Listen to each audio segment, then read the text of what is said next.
we're back. We're back very soon. Odie and I, Carr is off doing He's off shenaniganry. Shenanigans. But someone came, finally, for the first time after 3 days, showed up spontaneously to talk to us. That's right. This is Puck Shadowdrake. Mm-hmm. Hello. Please tell the internet, as I move the camera further back, please tell the internet who you are, what your path is, and how you got on it. Okay, well, my name is Puck Shadowdrake. I'm a elder in the Georgian tradition of Wicca. Okay, cool. I have been an elder, well, actually, I've been involved with Wicca since 1976. So I've been on it for quite a while. Mm-hmm. And I've been an elder since 1985. And I started learning about it, believe it or not, while I was in the Navy. Okay. Back in the How 70s. did that come about? How did that come Well, about? I happened to find and meet a couple of people who were Georgian trad, which is what I am now. And we started talking, and I'd always been interested in Wicca. Mm-hmm. And had no idea how to go about learning it or anything like that. So I got invited down to the founder of Georgian Trad's house, Pat Patterson. Mm-hmm. And this was down in Bakersfield, California. I was stationed in Monterey, California. Okay. And went down there on Samhain of 1976. Wow. And they actually had a couple of rituals in Pat's backyard. He had a big 19-foot circle of stones that was back there. And his neighbors were really cool about it. They thought he was a little weird, but, well, that was Pat. The strange pagans. Yeah. So we were doing a ritual, and there was a cauldron in the south part of the circle with a fire in it, and unfortunately, so we were supposed to jump over the cauldron. Oh my gosh! Because in the Georgian trad, what you do for Samhain is you jump over the cauldron. One guy still had his socks on. Everybody else was sky-clad, otherwise known as naked, and he jumped and slipped and fell backwards and dented the cauldron. He hit it so hard. Oh. And so they hauled his slightly drunken butt into the house and proceeded to do a healing on it.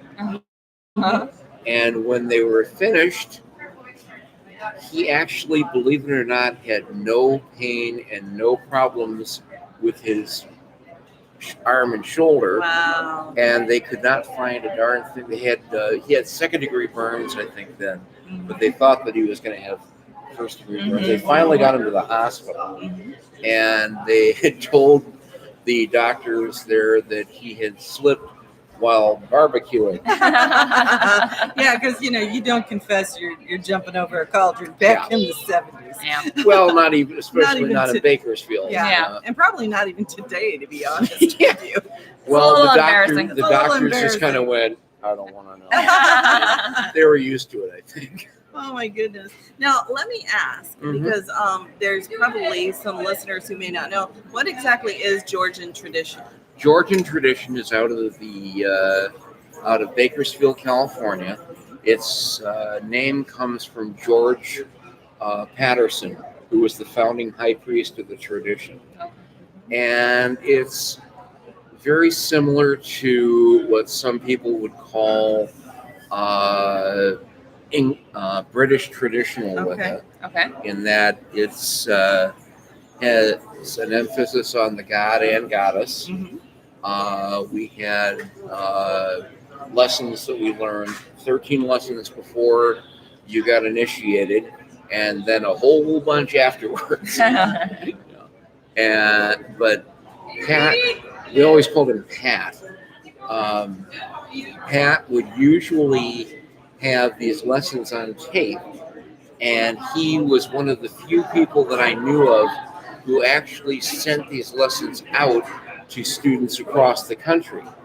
And then when you were done, he would get a hold of a local high priest and priestess who would give you a Georgian initiation if they were not actually Georgian. That's very cool. That is very and it's cool. very unusual. Yeah. During that time, the early 70s, there was a lot of sharing going on between traditions. And he knew a lot of different people all over the country in a lot of different traditions. And he was one of the people who got our coven interested in Covenant of the Goddess too. And so that was back in '76, just before I started studying. And can That's you very, very explain what the Covenant of the Goddess is? National Association of Pagans and Wiccans who worship the goddess and other deities, and also provide come on, brain. It's been one of those days. It's okay, we understand. Basically, legal services, and things like that, and also ministerial credentials.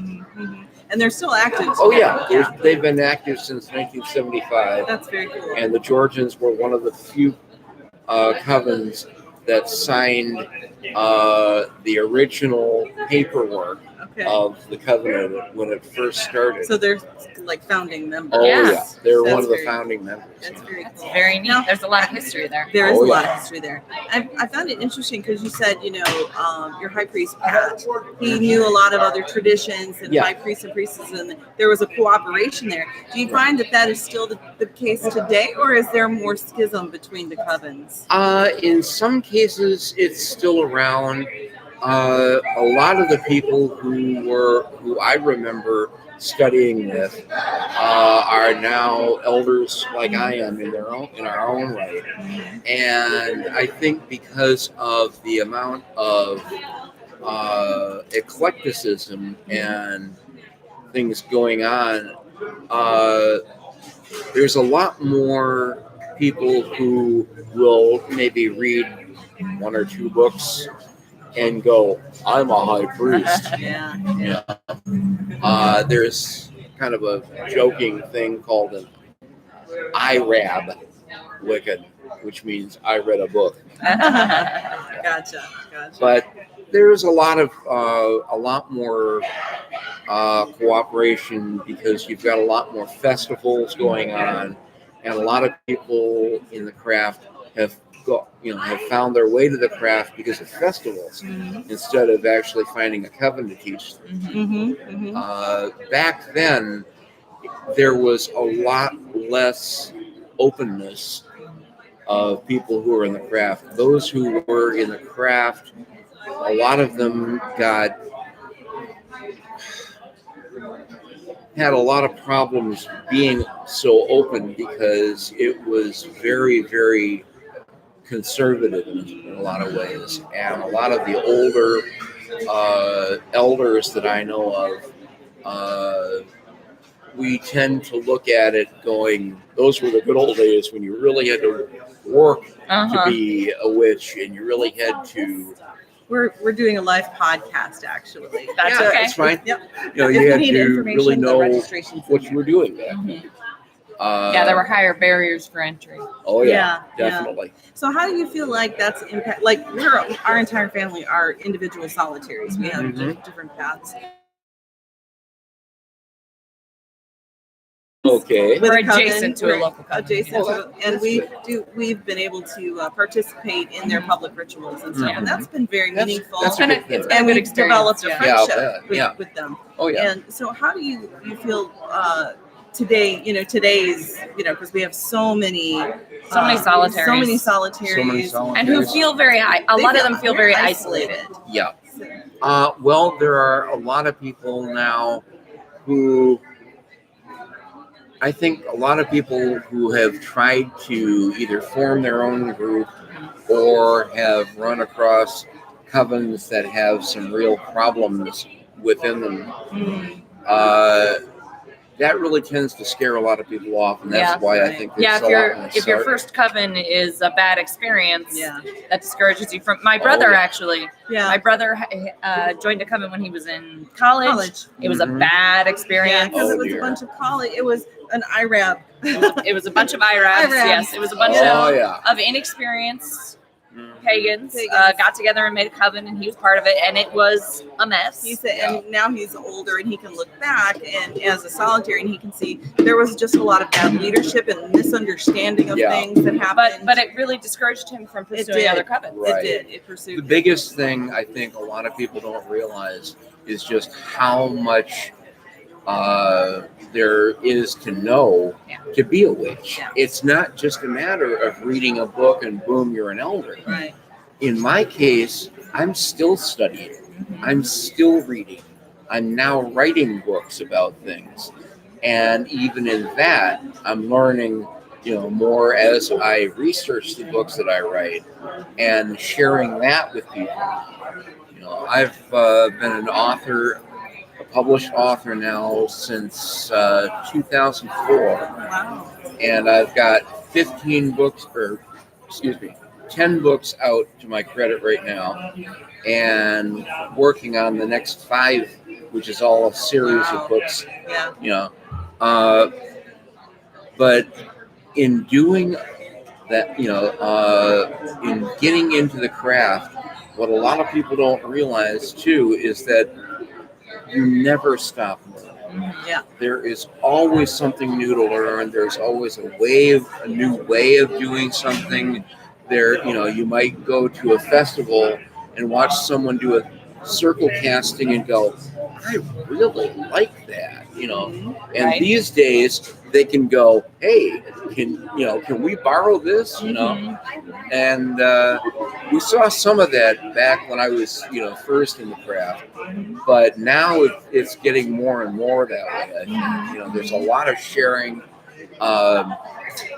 When I was first in the craft, we had people, we would write down rituals in our books of shadows, our books of rituals. This is courtesy of Lady So-and-so of, Moon Drip Coven, and she's in the Star Snot tradition or whatever, So there's a lot of people who will share things, if you ask them. Yeah. Unfortunately, there are also a few people out there who find it more convenient to just go ahead and just scarf it and rip people off in the process. Right. But we've had people like that ever since the 70s that I can remember. Right. I think that's human nature sometimes. Yeah. It is. It's laziness. It is. It is. And I've heard that a lot this week. I believe it myself, and I've heard it a lot this weekend. It's a practice. What we do is a practice, and it is a lifelong practice. Oh, and you're it's a lifestyle. Constantly learning. Yeah. And so I think that's important, especially for people coming into the craft. Oh yeah. You're not going to be an expert in a week. You're not going to, and it's going to take a while to. There are people who I have turned away, or who have left my groups that I've had, who have taken a look at the 5-inch binder I've got. And said, no, thank you. Yeah, and gone, I got to memorize all that? Yeah. It's like, eventually, because I have a book of shadows that is 5 inches thick, that has all of our covenant's laws, all of our covenant's traditions, all of our lessons, all of the tests, because I do believe in giving tests and quizzes. I came from a teaching family. I can't help it. And I think for solitaries, we try to encourage that too. To build a grimoire, to build a book of shadows, to keep a track of what you're learning, and your journey. And if you haven't added anything to your book in a while, it's probably time to go do that. To go add to your book, because you need that. Yeah. You need that. I think also a lot of people realize now that it's okay not to have one of those heavy leather-bound books, fancy. that you must collig everything. I've done a book of shadows, Yeah. an illuminated book of shadows. It took me 5 years to do it. Yeah. And it was one of those things where I just kept on doing it little bits at a time. It's beautiful. But Would it I can do be it again? yeah. No. It's a lot of work, and it can be paralyzing if Mhm. you're It's true. because you become unwilling to make mistakes. Yeah. Exactly. Now, before we go ahead and bring our interview with you to a close, which we really appreciate you sitting down and sharing your glad to. wisdom This has with been us. really good. This has been really I've been interesting. enjoying this. I think this is my And favorite interview so far. I think so too. You said you're an author of these books. Mhm. How do people find your books? They Information. are being interviewed now. You too, hon. It's been a while. Yep. I've been around here for a while. I can tell. But my books are under my name, Puck Shadowdrake, Mhm. and they are by Dark Moon Press, Okay. Okay. and they're also available from the website of Dark Moon Press, but you can also find them on BarnesandNoble.com and Amazon.com and several other catalogs that are out there, like Mhm. Abyss. Okay. Okay. Has them. And that makes me feel really good. Yeah. You know, it's just like I look at, I'll go on Amazon.com and go, they're my books. That's the one thing is the first book that I wrote took me 10 years to write. Oof. Wow. And It's a big project, huh? That's a labor of love. it is a book that's almost 700 pages. Wow. It's a book called Magical Manners, A Guide to Magical Etiquette. Ooh, wow. Which That I sounds good. really and truly basically recommend it to any and everybody who is interested in the craft, who is studying the craft, or who wants to teach in the craft, Mhm. because that's the kind of thing I also cover. Okay, so give that us the sounds- name of that book again. Magical Manners, A Guide to Magical Etiquette. That sounds really good, and I'm gonna have to get that. Me too. Yeah. By Well, Puck. as a matter of fact, it happens to be on sale now at our booth in here. Okay, we're gonna have to go find it, Uh-huh. and I we can will show it make to you. sure. Yeah, we would love to see it, and we'll make sure to put links. Yes. We'll find them like for Moon. You said Dark Moon Books, Dark Moon Press. or Dark Moon Press, as well as Barnes and Noble, Yeah. and the places where We'll you link can it. find. Yeah, we'll link it so you can find this book and the others written by Puck Shadowdrake. We got you. We got you. We got you covered. We got you covered. So thank you so much You're for spending welcome. time with us and sharing your knowledge. And You're welcome. we look forward to learning more from you by getting your books. Thank you. I really had a lot of fun doing this. This is great. Thank you so much. All right, guys, this is really it for now. But we will be back later. And thank you so much. Talk to you later.